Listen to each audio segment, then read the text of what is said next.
یا اللہ یہ تیری مسجد پہ بھی جنرل سیل ٹیکس لگاتے ہیں، یا اللہ یہ اتنے ظالم ہیں کہ تیری مخلوق کے ساتھ تو ظلم کر رہے ہیں، جو تیری عبادت کرنے کے لیے جاتے ہیں تیرے گھر کو بھی نہیں معاف کر دے۔ یا اللہ تو ہمارے گناہ معاف فرما، ان ظالموں سے ہماری جان چھڑا، یا اللہ تو ان کے اوپر عذاب نازل کر، یا اللہ تو غفور الرحیم ہے۔ یہ تیرے گھر کے ساتھ بھی یہ زیادتی کر رہے ہیں، یہ ظلم کی انتہا ہے کہ ان کی بجلی مفت، ان کا گیس مفت، ان کی پانی مفت، ان کی ہر چیز مفت۔ یا اللہ تیری مخلوق کو بھی مفت نہیں دے رہے اور تیرے گھر کو بھی مفت نہیں دے رہے، یا اللہ یہ مسجدوں کو معاف نہیں کر رہے، یا اللہ تو ہماری مدد فرما۔ یہ بڑے بڑے مگرمچھ، یہ ڈائناسور، یہ شارک مچھلیاں ہمیشہ ہمیں کھاتی ہیں، اب یہ موقع آ گیا ہے کہ اب ان کو ہم اپنے سمندر سے اور خشکی سے اٹھا کے باہر کریں گے اور ان کو وہ کیڑے کھائیں گے، کیونکہ انہوں نے ہمارے بچوں کا جینا محال کیا ہوا ہے۔ وزیر اعظم صاحب کوئی قسطوں شستوں والی بات ہم نہیں مانیں گے، ابھی پیٹرول پمپ گریں گے،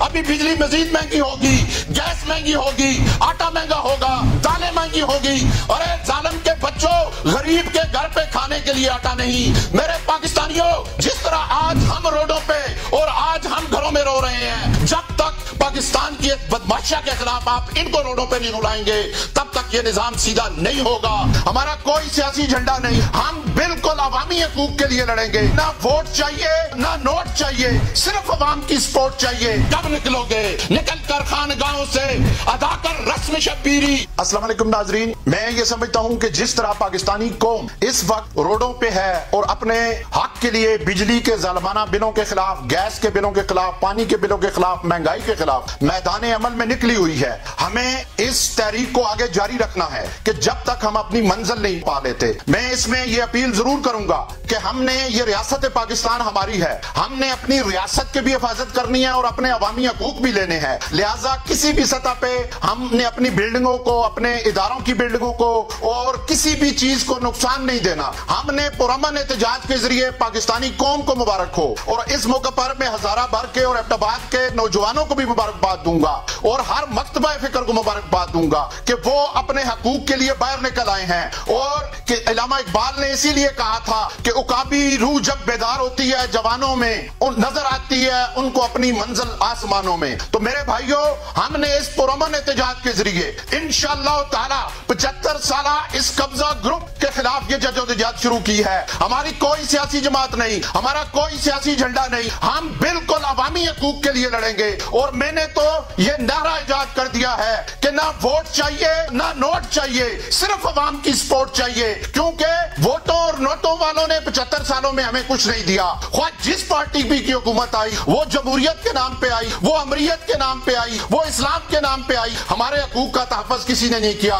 لہٰذا ہم نے اپنی اس تحریک کو آگے جاری رکھنا ہے، اور اس وقت تک جاری رکھنا ہے کہ جب تک ہمارے حقوق ہمیں نہیں ملیں گے، کیونکہ یہ پاکستان کے اندر یہ بڑے بڑے مگرمچھ، یہ ڈائناسور، یہ شارک مچھلیاں ہمیشہ ہمیں کھاتی ہیں، مگر اب یہ موقع آ گیا ہے کہ اب ان کو ہم اپنے سمندر سے اور خشکی سے اٹھا کے باہر کریں گے۔ وہ وقت آئے گا کہ جب ان کو ہم باہر اٹھا کے پھینکیں گے تو جس طرح چونٹیاں چھوٹے چھوٹے کیڑے کھاتی ہیں، انشاءاللہ وہ وقت قریب ہے کہ ہم چونٹیوں کی طرح اتحاد کر کے ان کو باہر لائیں گے اور ان کو وہ کیڑے کھائیں گے، کیونکہ انہوں نے ہمارے بچوں کا جینا محال کیا ہوا ہے، ہماری آنے والی نسلوں کو تباہ کر دیا ہے۔ وزیر اعظم صاحب، آپ کہتے ہیں کہ آپ کا پلان سنا ہے قسطوں میں بل کرنے کا، یہ بات ہم نہیں مانیں گے، کوئی قسطوں شستوں والی بات ہم نہیں مانیں گے۔ اس کا مقصد ہے پھر بھی بوجھ ہم پہ ہوگا، ہم یہ بوجھ کسی صورت برداشت نہیں کریں گے اور نہ ہی کوئی لولی پاک قبول کریں گے۔ میرے بھائیوں، ان ڈائناسوروں کو، ان مگرمچھوں کو اور ان شارک مچھلیوں کو جب تک ان کے منہ میں کوڑے ڈال کے ان کو جس طرح قانون کے مطابق سزا ہوتی ہے، جب تک ہم سزا نہیں دیں گے ہمیں اپنے حقوق نہیں ملیں گے۔ اور میرے پاکستانیوں، ایک بات یاد رکھنا، خدا کے لیے عوامی مظاہروں میں کسی بھی سابقہ خواہ کسی بھی جماعت سے ہے جو اقتدار میں رہا، جو قومی اسمبلی میں رہا، جو سینٹ میں رہا، جو صوبائی اسمبلی میں رہا، اس کو اپنے